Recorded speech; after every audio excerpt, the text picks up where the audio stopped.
The divine scapegoat.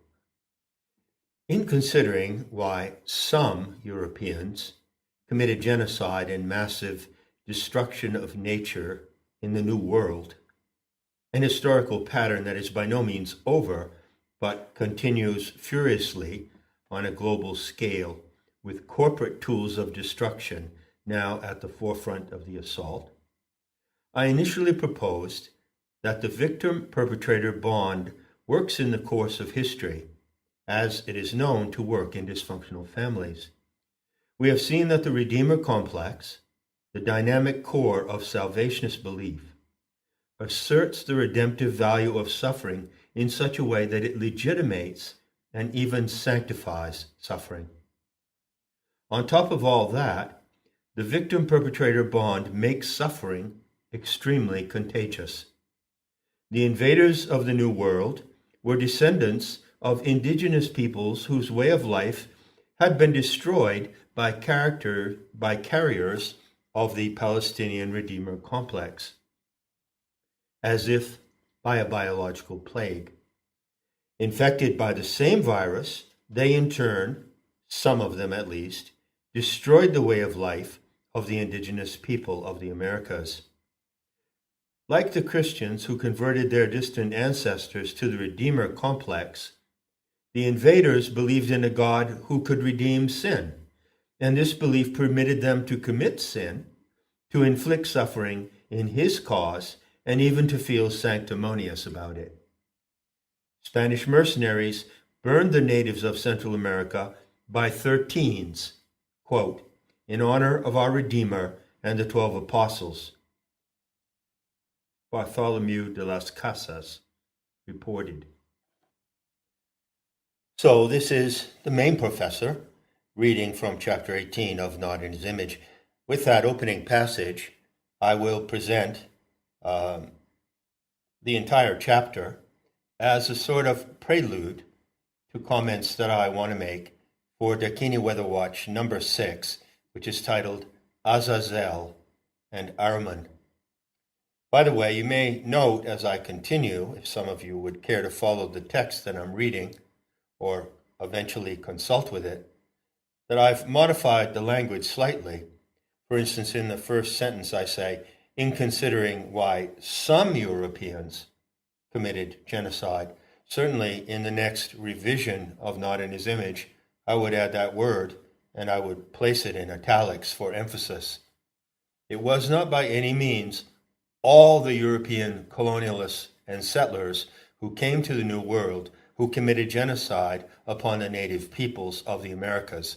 Certainly not. Therefore, the Europeans cannot be blamed or scapegoated in the manner of a blanket policy for what happened to the Native Americans. Certainly, white settlers and colonialists in some numbers were responsible for a massive program of genocide and territorial aggression, no question about it. But equally so, and I believe I've made this point elsewhere, the stories of mutual aid, cooperation, reconciliation, and acts of kindness and compassion shown by the natives of the Americas to the settlers and vice versa were, in my mind, certainly far more numerous. If you're counting the numbers of people involved, they were far more numerous. The record of history does not normally record these benevolent deeds. It does not normally make a big deal out of the transactions of kindness and mutual aid that certainly occurred over many generations. The point that has to be borne in mind before I continue to pick up reading this chapter is that those among the European colonialists and settlers who did perpetrate these deeds were in a position to do so because they were operating from a certain power structure, a governmental religious power structure that they brought with them. And that power structure itself was the product of the Redeemer complex and the salvationist belief system.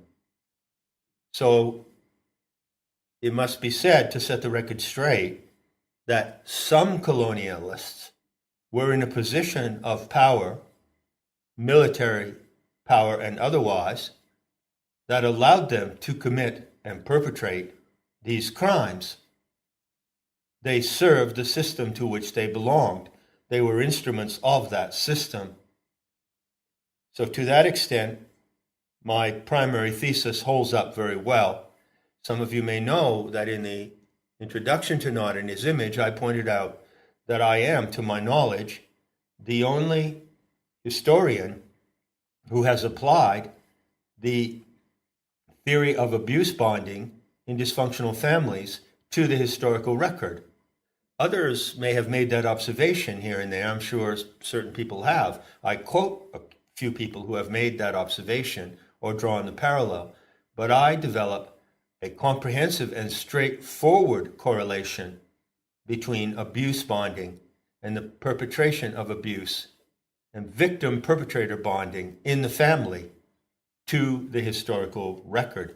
And I stand, I think, as an outstanding voice in that respect. And I'm quite proud of having undertaken that particular task when I wrote Not in His Image. So to continue, I will read more or less verbatim from the text, and again, with possible slight modifications and corrections that come to my mind over the last 13 or so years since the book came out.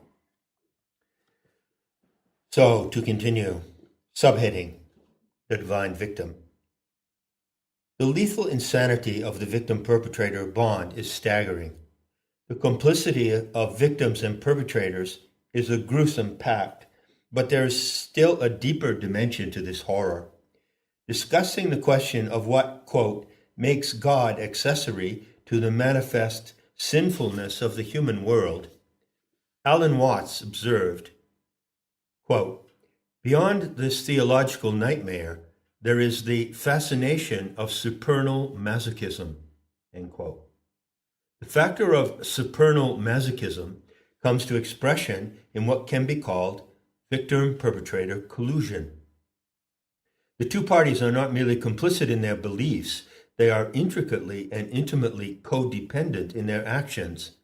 Victims and perpetrators need each other desperately and use each other both viciously and vicariously to keep their bond intact. This is not true of first-time out-of-the-blue victims, of course, but of the addicted kind, those who come back for more, glorify the victim role, and blindly follow the same narrative as the perpetrators, convinced that it puts them on higher moral ground than those who harm them, or believing that they are called to suffer for the sake of others. But now a huge objection. If the Redeemer complex is so utterly wrong, so contrary to the essential good nature of humanity, if that may be presumed, how can it be so powerful? For the continuation of this audio, which runs to a 24-minute reading of the chapter, go to the YouTube channel Nemata. A link is provided in the description.